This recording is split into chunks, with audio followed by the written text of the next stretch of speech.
আল্লাহ রাব্বুল আলামিন আমাদের মাঝে যে কোরআন নাজিল করেছেন, এই কোরআন সকলের জন্য নূর, সকলের জন্য হেদায়াত, সকলের জন্য মুক্তির রাস্তা, সকলের জন্য জান্নাতের সঠিক রাস্তা বলে দেয়। চিল্লায় বলেন কথা ঠিক কিনা? কে আলোচক, কে বক্তা, কে শ্রোতা, কে অমুক, কে তমুক দেখার বিষয় নয়, সকলের জন্য এটা হেদায়াত। সুতরাং লিয়ুখরিজাকুম মিনাজ যুলুমাতি ইলান নূর, মানুষকে নূরের দিকে নিয়ে আসার জন্য কোরআন এসেছে। এই কোরআন শুধু জনগণ, সাধারণ মানুষের জন্য নসিহা করে না। এই কোরআন যারা আলোচক, কোরআনের ধারক বা কোরআন যারা জানে, যারা কোরআনের আলোচনা করে বক্তা, তাদেরকেও এই কোরআন নসিহা করে। সম্মানিত শুধু কি নসিহা করেন দেখেন, আল্লাহ রাব্বুল আলামিন বলেন, আতা'মুরুনান নাসা বিল বিররি ওয়া তানসাউনা আনফুসাহুম ওয়া আনতুম তাতলুনাল কিতাবা আফালা তাকিলুন। আল্লাহ রাব্বুল আলামিন বক্তা এবং আলোচকদের জানায় দেন, ও বক্তা আলোচকরা, তোমরা ভালো কাজের জন্য সব সময় আদেশ করো, ভালো কথা, ভালো কাজের নসিহা করো। শ্রোতারা তোমাকে বড় রেসপেক্ট করে, সম্মান করে। শুনে রাখো, শুনে রাখো, কিন্তু তোমরা ওয়াতানসাউনা আনফুসাহুম, তোমরা নিজেকে ভুলে যাও। কেমন কথা এইটা, কেমন নীতি তোমাদের? তোমরা যেই ভালো কাজের জন্য বলো, আবার ওই ভালো কাজ করার থেকে তোমরা বিমুখ হয়ে যাও, তোমরা সরে যাও। তোমরা কেন ভালো কাজ করো না?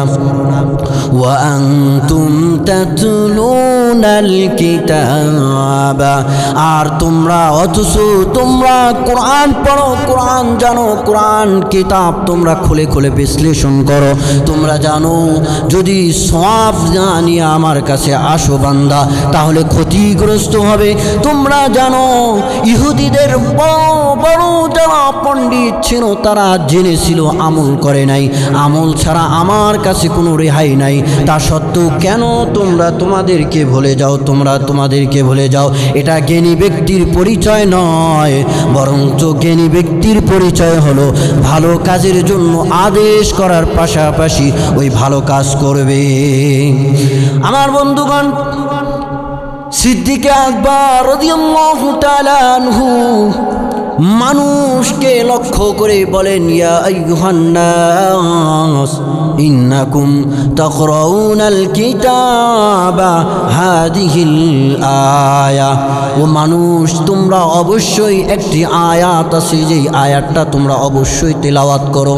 কি সেই আয়াত? আল্লাহ রাব্বুল আলামিনের ঘোষণা কি সেইটা? আল্লাহ পাক বলেন, ইয়া আইয়ুহাল্লাযীনা আমানু আলাইকুম আনফুসাকুম লা ইয়াদুররুকুম মান দাল্লা ইযা ইহতাদাইতুম। আল্লাহ পাক বলেন, কি বলেছেন এই জায়গার মধ্যে? আবু সিদ্দিক আকবর রাদিয়াল্লাহু তাআলা আনহু বলেন, তোমরা এইটার একটা গলদ ব্যাখ্যা করে থাকো, তোমরা এইটার একটা ভুল ব্যাখ্যা করে থাকো। তা হচ্ছে তোমরা নিজের নফসের ব্যাপারে চিন্তা করো, তোমরা তোমাদের ব্যাপারে চিন্তা করো। মানুষকে ভালো কাজ করলো, কে খারাপ কাজ করলো, এ বিষয়ে তোমাদের দেখার বিষয় নাই। মানুষ যা হোক না কেন তোমাদের কোনো ক্ষতি করবে না, তোমরা ভালো হয়ে যাও। সিদ্দিক আকবর রাদিয়াল্লাহু তাআলা আনহু মানুষদেরকে জানায় দেন, না না, এই আয়াতের অর্থ এমনটি নয়, বরঞ্চ এই আয়াতের অর্থ এমনটি নয়। কেমন অর্থ হবে? আমি রাসূলুল্লাহ সাল্লাল্লাহু আলাইহি ওয়াসাল্লামের কাছে শুনেছি, ইয়াকুল ইন্নান নাসা রাউ যালিমান ফালাম ইয়াখুদ আলা ইয়াদাইহি। এমন মানুষ যারা হবে, যারা জালেমকে দেখবে, জালেম জুলুম করছে, কিন্তু ওই জুলুমের হাত থেকে তাকে ফিরাবে না, নিষেধ করবে না, ভালো কাজের কথা বলবে না।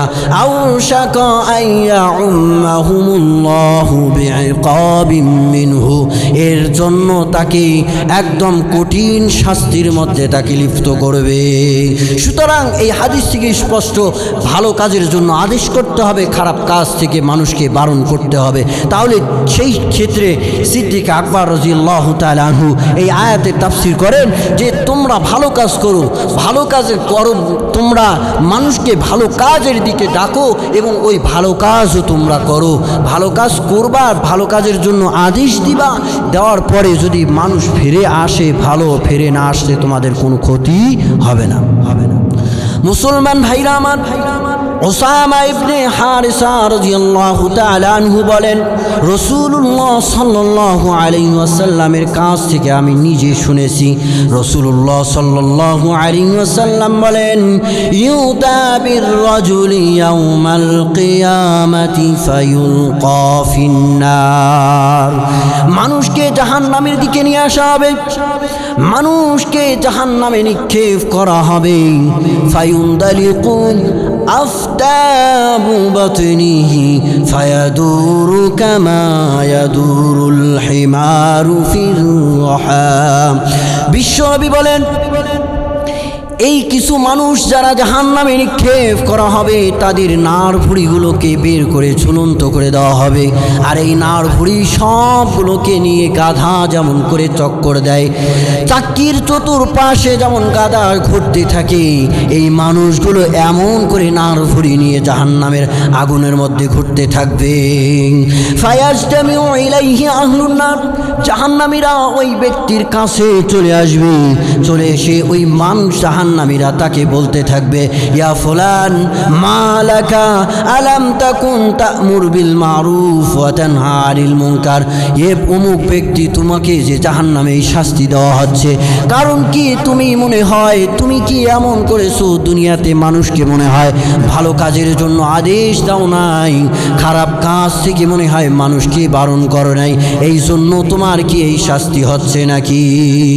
ওই ব্যক্তি বলবে, ফায়াকুল, না না এমনটি নয়, বল কুনতু, বরংস আমুরু বিল মারুফি ওয়ালা আতিহি, বরংস আমি মানুষকে ভালো কাজের আদেশ দিয়েছি কিন্তু আমি ওই ভালো কাজ করি নাই, মানুষকে খারাপ কাজের জন্য নিষেধ করেছি, ওয়া আনহা আনিল মুনকার ওয়া আতিহি, খারাপ কাজের জন্য আদেশ নিষেধ করেছি, আবার ওই খারাপ কাজ আমি নিজেই করেছি, যার কারণে আমার এই বড় শাস্তির ব্যবস্থা আল্লাহ করেছেন। আর নাউজুবিল্লাহ, সকলে বলেন আল্লাহ পাক এরকম বক্তাদের জন্য ধমকি, ওয়াইদ আরও অনেক কোরআন হাদিসের মধ্যে বলেছেন। আল্লাহ পাক যেন যারা আলোচক হবে তাদের বেশি এই দিকটাতে খেয়াল করার তৌফিক দান করেন, যে আল্লাহ পাক যেন আমল করে প্রতিটা বক্তাকে আলোচনা করার তৌফিক দান করেন। আর দ্বিতীয়ত আল্লাহ পাক যেন তাদের পড়াশোনা করার তৌফিক দান করেন, পড়াশোনা করে যেন আলোচনা করতে পারে এই তৌফিক দান করেন। সকলে বলেন আমিন।